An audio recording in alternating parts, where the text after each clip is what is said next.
Donald Trump continues to lock down the White House, and according to all reporting, he is fuming right now over reports about how his Qatari Air Force One was not safe after he left Turkey, and that's why he had to use the old Air Force One.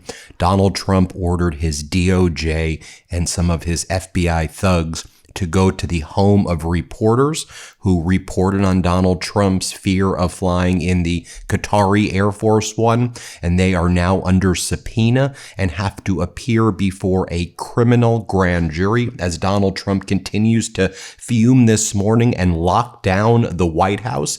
He is having real serious paranoid episodes. As noted late last night, he kept on reposting that 1,000 missiles are locked and loaded and aimed at the Islamic Republic of Iran. At least he got the name right instead of saying the Islamic Republic of Japan, with thousands of more to immediately follow should the Iranian government act on its threat pronounced in many corners of the globe to assassinate or attempt to assassinate the sitting president of the United States of America. In this case, me! Exclamation point. Now, you would also think that you would care about others in your country.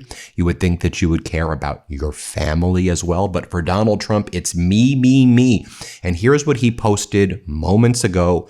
White House locked down, Donald Trump fuming, ranting and raving like a lunatic. Here's what he just posted. Maggot Hagerman has covered me incorrectly for 10 years. Her book is a joke. 90% of it is fake news. And then he goes on to say, also, I just finished a perfect physical at Walter Reed. I do it every 6 months. And I requested another cognitive test. Are you saying you just went back to Walter Reed right now and did another cognitive test? Folks, this individual is truly a psychotic thing as he rots away rapidly, cognitively and physically deteriorating before our very eyes. While Donald Trump is locked up, he's building a fence around the White House. As you know, he says the so-called ballroom will be a military installation with drone ports and an anti-drone and ballistic missile shield because he is terrified that he is going to be killed by Iran or by others. And did you know this as well? Did you know that so-called Great American State Fair was supposedly still taking place? Yeah, people in D.C. didn't know because no one was showing up. So on its final day, they canceled it. They postponed it. A fitting end to Donald Trump's horrific fair. But, you know, it's kind of a microcosm and symbolic of his overall disgusting regime. This is why former MAGA, former Trump supporters are done. Did you see this? Marjorie Taylor Greene's new show, she brings on former MAGA supporters and they talk about how they're now voting Democrat. They've never voted Democrat in their life. They've always voted for Republicans. Take a look at Marjorie Taylor Greene on her new show with a former big Trump supporter. Let's play this clip right here. We've always voted Republican. Almost all of our commissioners are Republican. City council, everybody, Republicans. But that is about to change. Our biggest support right now, where everybody's headed, is to vote for a Democrat for Coweta County Commissioner for the first time in a long time. And when you used to drive up these country roads, there were Trump signs everywhere. I mean, they were stapled to trees. They were on power poles. They were in people's front yards everywhere. Those signs are gone. There is not a Trump sign in this county anymore that I know of, because people have shifted. They feel betrayed by the Republican Party, which how could you not? I mean, we voted for you and you're doing this to us. Right. And no one's helping. No one from the Trump administration. No, nobody at all. And what about your Congressman, Brian Jack? No, I've heard a little bit from Brian Jack. However, what I hear from Brian Jack seems to be a lot of diversion. When I ask questions about the PSC, it's not necessarily the correct answer, even though it's all public knowledge, so we know the correct answer.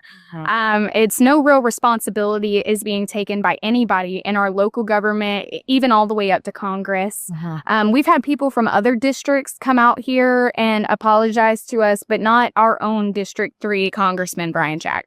Wow. You know, and when you hear her and then you see what these Trump regime sycophants are doing this morning, like they had this NATO ambassador, Matthew Whitaker, on state regime media. I mean, to watch state regime media, Fox, continue to beclown and debase through depths of depravity and humiliation heretofore unknown. They bring on this guy, Matt Whitaker, and they're like, Iran is begging Donald Trump for negotiations. So that's what's going on right now. Iran's like, please stop bombing us, Donald. We want to we want to make a deal. We want the deal to be such a big deal, Donald. So now we're doing negotiations again. We know that y'all are just the biggest liars in the world. We've got a deal. We love them. They love us. We're right around the corner. What a humiliation ritual. Here, play this clip. Do you think that they have miscalculated his willingness to carry out this fight despite the fact that we have elections coming up? Yeah, I think they have. But at the same time, he's demonstrating peace through strength in action, by returning fire, not only a little bit, but 90 strikes to military targets after the attacks to shipping in the Strait. It really demonstrates, I think, the United States is serious about this. And obviously, Iran is trying to come back to the table and negotiate it. But, this is where President Trump continues to hold all the cards in this situation and will continue to come from a position of strength. Yeah. And then Donald Trump doesn't only have state regime media Fox, he also has state regime media CBS. So here's what the Trump regime leaks to state regime media CBS. Iranian officials privately told Trump advisors that they made a mistake in shooting at commercial ships in the Strait of Hormuz, and that the attack stemmed from an errant sect of hardliners who were trying to undermine negotiations, and that the Iranians really want to keep talking. Senior U.S. officials told CBS News. White House wants the regime to publicly acknowledge its mistake, which the Trump administration views as a violation of this ceasefire. Trump has directed his team, led by J.D. Vance, Jared Kushner, Steve Witkoff, and Marco Rubio, continue negotiation. The talks are taking place in Oman. Okay, when we reported what was taking place, Iran's Sepah Navy, not some errant sect, would put out over the radio frequency, this is Sepah Navy. You are not to use the southern route that the U.S. is trying to open up near Oman. You must coordinate with the IRGC per the Memorandum of Understanding. The Sepah Navy put that out. All of Iran's leadership put that out. It was not an errant missile. That's how Iran interprets and believes what the MOU says.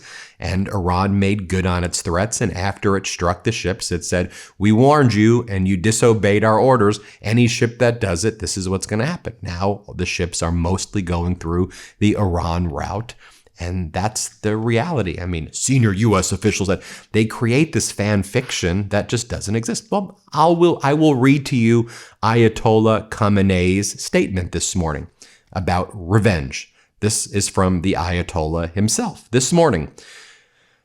To our martyred leader, referring to his dad, I say, we pledge that we will avenge your pure blood and the blood of all martyrs of these two wars from the criminal and disgraced murderers. The revenge is the demand of our nation, and it will certainly be carried out.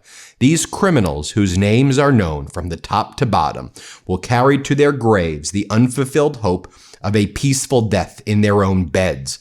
They must know that this matter does not depend on my presence or that of any other officials.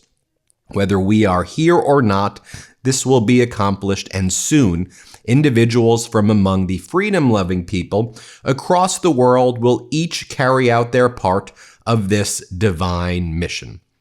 Should also be noted as well, Chinese President Xi Jinping, who Donald Trump loves, reaffirmed that China's close relationship with North Korea will remain unchanged and continue to grow. In letters exchanged with Kim Jong-un, both leaders praised growing ties, with Kim calling the relationship a new strategic level.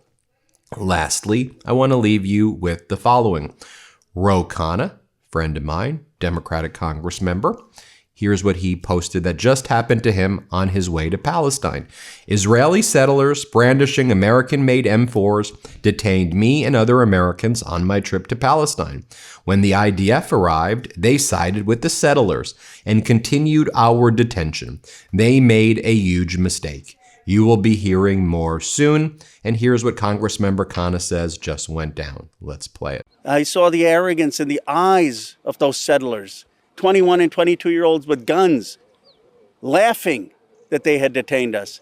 The arrogance of those young IDF soldiers that my tax dollars are funding, having no respect for the fact that they were detaining Americans, no respect that there was an American congressperson in that bus, and laughing when our translator told them that there are Americans there and the American embassy is concerned.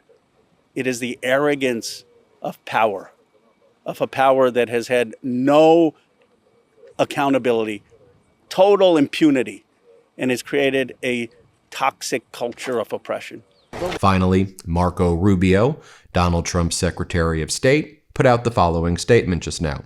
Cuba's leaders must simply choose to commit themselves to real reforms, peace and prosperity before it's too late. Threatening to invade Cuba soon, which they've been threatening to do for a very long time now.